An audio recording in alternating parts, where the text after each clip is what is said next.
Halo semua, perkenalkan namaku Ayu Sasmita, biasa dipanggil Bu Ayu. Usiaku kini 42 tahun.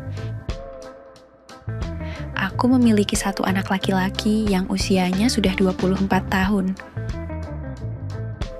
Aku berasal dari kota kecil, suami bekerja sebagai pedagang bakso. Dalam video kali ini, aku mau menuliskan sebuah cerita yang sampai saat ini masih sering terjadi. Cerita ini bermula ketika suamiku pergi merantau di luar kota karena keadaan ekonomi keluarga kami saat itu lagi kurang baik. Hingga akhirnya, suamiku pun memutuskan untuk pergi merantau keluar kota bersama dengan teman-temannya untuk ikut bekerja di sebuah proyek pembangunan sebuah mall. Aku awalnya kurang setuju ketika suamiku meminta izin kepadaku untuk pergi merantau, karena aku bisa dibilang gak bisa kurang nafkah batin.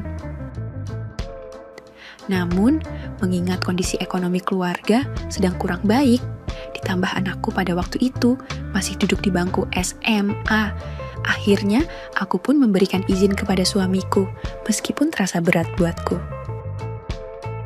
Lalu tepatnya, setelah tahun baru, suamiku pun berangkat pergi keluar kota untuk bekerja, dan aku pun harus bisa mulai belajar untuk menahan diri untuk itu.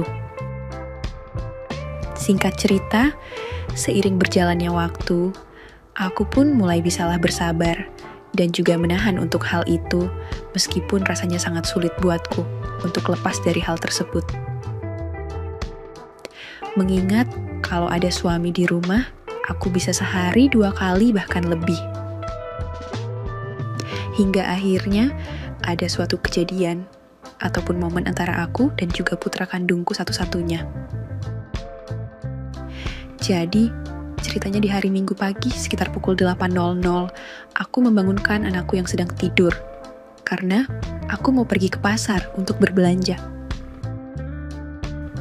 "Doni bangun. Doni, sudah siang ini," teriakku. Kemudian dari dalam kamar Doni pun menjawab, "Iya Bu, Doni sudah bangun kok, cuma lagi mager," jawab anakku. "Ya sudah, kamu di rumah ya, Ibu mau pergi ke pasar dulu ya Doni," ucapku. Doni pun menjawab, "Iya Bu." Kemudian aku pun pergi berangkat ke pasar. Singkat cerita, setelah aku sudah selesai membeli barang-barang dan juk sayuran, aku memutuskan untuk langsung pulang, dan sekitar jam 9.22 aku sampai di rumah. Lalu aku pun membuka pintu samping rumah yang dekat dengan dapur.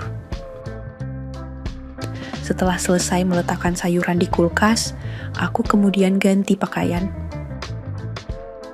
Namun, yang membuatku bingung saat itu, si Doni anakku masih berada di dalam kamarnya. Aku pun berniat untuk melihat kegiatan apa yang sedang dikerjakan sama anakku itu.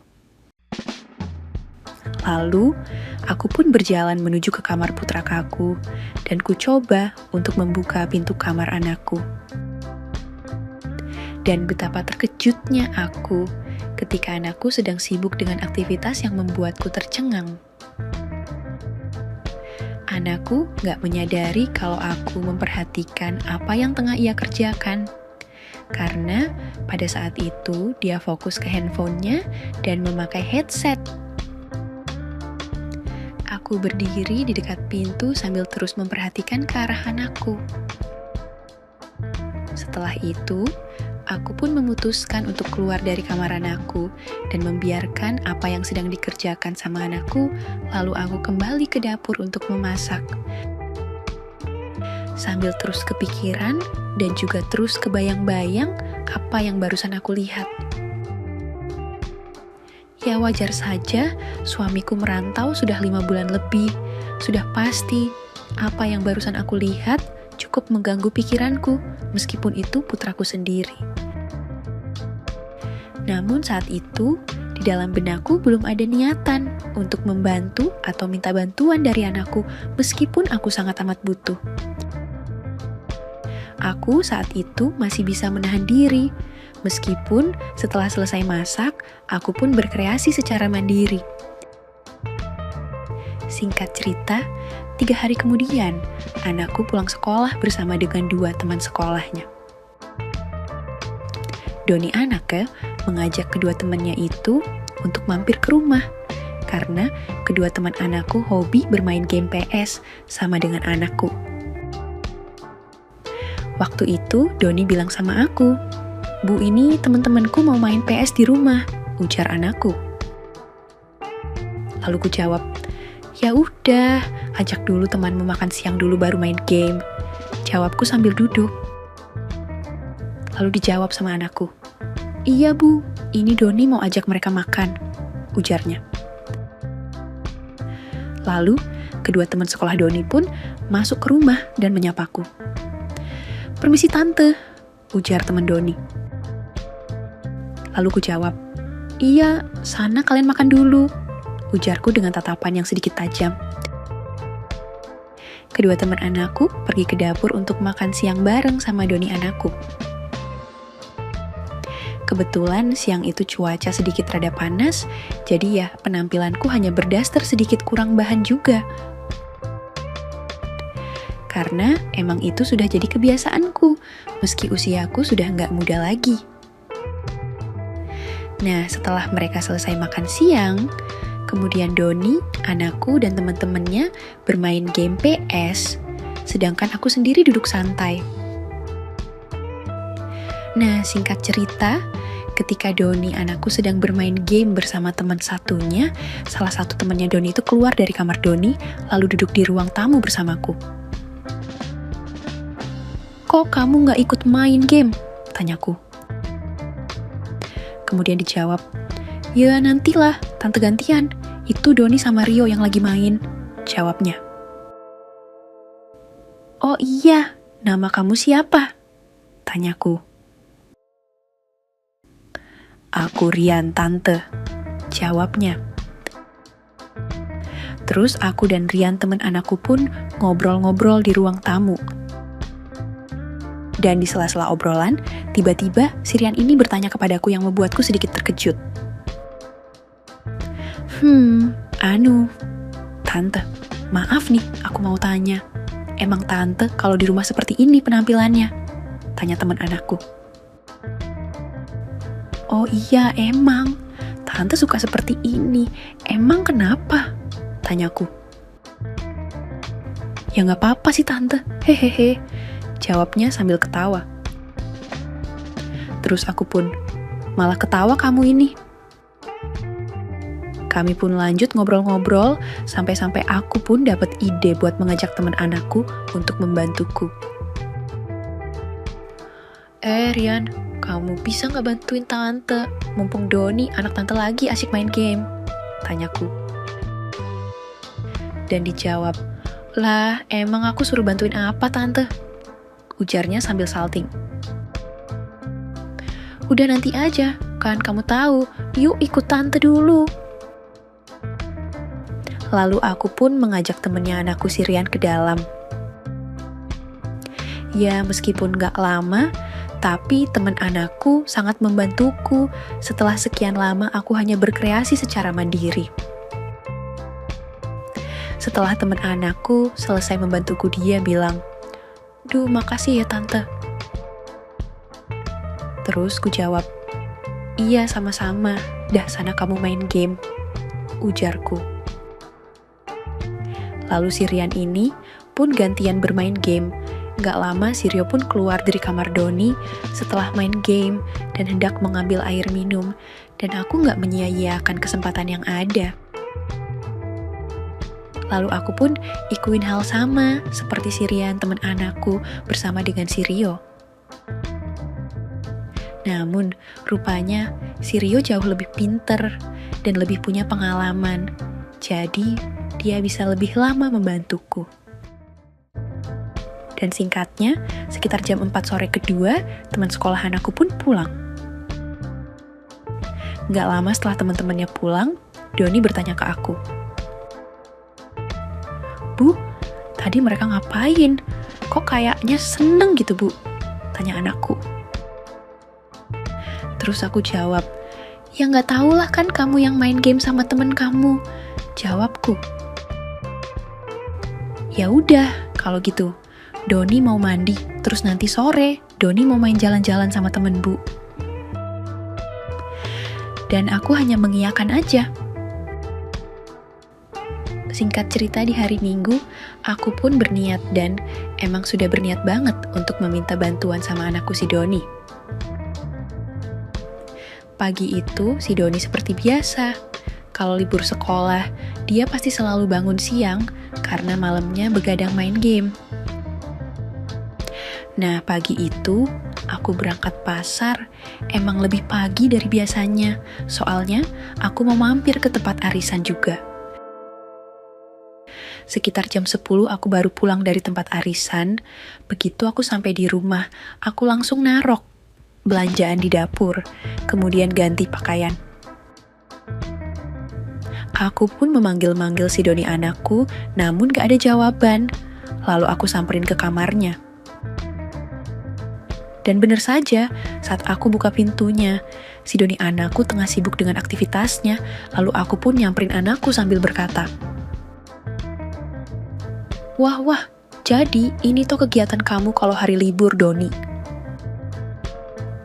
Doni pun terkejut setelah tahu ada ibunya. Ibu, kok nggak ketuk pintu dulu sih kalau mau masuk? Ujar anakku. Halah, orang kamu nggak denger, pakai headset gitu. Pantesan betah di kamar kamu ya, Doni. Hehehe, maaf Bu. Terus ku jawab, ya udah, terusin aja, nggak apa-apa kok. Ibu mau lihat. Ah, udahlah nggak jadi Bu. Ya udah ibu sana. Habis ini Doni mau makan. Jawab si Doni, alihkan topik pembicaraan. Udah nggak apa-apa Doni. Lanjutin aja atau biar ibu bantuin kamu. Aku bilang kayak gitu sambil jalan mendekat ke arah anakku dan si Doni pun jadi bingung, salah tingkah lalu menjawab. Emang nggak apa-apa Bu. Udah sini, biar ibu bantuin ya Doni. Dan gak lama, aku pun satset. Bu, beneran ini gak apa-apa? Lalu ku jawab, iya sayang, nanti setelah ini kamu bantuin ibu ya nak. Bantuin apa ya Bu? Tanya anakku. Udah, daripada kayak gini kan, ada tempatnya, ya hitung-hitung kamu bantuin ibu juga nak. Jawabku. Dan ya udah, Doni pun setelah mendengar itu dari aku ibunya, dia pun tersenyum riang. Dan akhirnya, ya udah, hari itu pun anakku membantuku. Bahkan setelah makan siang pun, si Doni mau lagi. Sejak saat itu, si Doni pun mulai terbiasa. Dan juga setiap kali malam minggu, dia nggak pernah pergi keluar, main atau jalan-jalan sama temennya. Dia lebih memilih di rumah bersama denganku, ibunya. Lalu 3 bulan kemudian, ayah Doni atau suamiku pulang dari luar kota, namun ayah Doni di rumah nggak bisa lama, hanya 2 minggu aja suamiku di rumah. Setelah itu, suamiku berangkat ke Pekanbaru, bekerja di perkebunan kelapa sawit. Namun aku sudah nggak risau lagi, meski suamiku merantaunya bakal lebih lama, karena sudah ada anakku di rumah yang bisa membantuku. Malahan bukan hanya anakku aja, sempat beberapa kali juga tetangga di sebelah rumahku pernah aku minta bantuannya sebelum tetanggaku itu pindah rumah. Dan itu pun gak sengaja juga. Kebetulan hari itu Doni anakku ada kegiatan ekstrakurikuler di sekolahnya. Jadi anakku 2 hari 2 malam gak pulang ikut kegiatan di sekolahnya. Nah, sore harinya setelah habis hujan, tetangga main ke rumah sekalian nganterin bingkisan. Ya udah, gak butuh waktu lama, aku pun meminta bantuannya karena tetanggaku itu seminggu lagi mau pindah rumahnya. Jadi aku nggak sungkan untuk meminta ke tetanggaku itu. Dan nggak hanya sekali, tapi 4 kali mungkin aku minta bantuan sama tetanggaku. Malahan, aku pernah sekali nyamperin ke rumahnya. Setelah tetanggaku pindah rumah, nggak pernah lagi ketemu. Soalnya, sudah pindah jauh rumahnya. Singkat cerita, setelah 2 tahun suamiku merantau di Pekanbaru, tepat sebelum hari raya, suamiku pulang ke rumah. Semenjak pulang merantau dari Pekanbaru, suamiku nggak pernah pergi merantau lagi. Suamiku memulai usaha berdagang atau jualan bakso. Suamiku membuat kios di depan rumah dengan sisa lahan yang ada. Suamiku membuka kios untuk berjualan bakso, dan sejak saat itu, aku jarang minta bantuan anakku lagi, meskipun kadang aku masih mau membantu anakku. Kalau anakku minta bantuan sama aku ibunya, ya walaupun itu sangat jarang, apalagi setelah anakku masuk kuliah atau masuk ke perguruan tinggi. Tamat. Oke, segitu dulu untuk kali ini dan semoga kalian, bosku semua terhibur hari ini ya. Sekali lagi, tidak pernah lupa, Mimin ingin mengingatkan bahwa tidak ada maksud untuk merusak moral.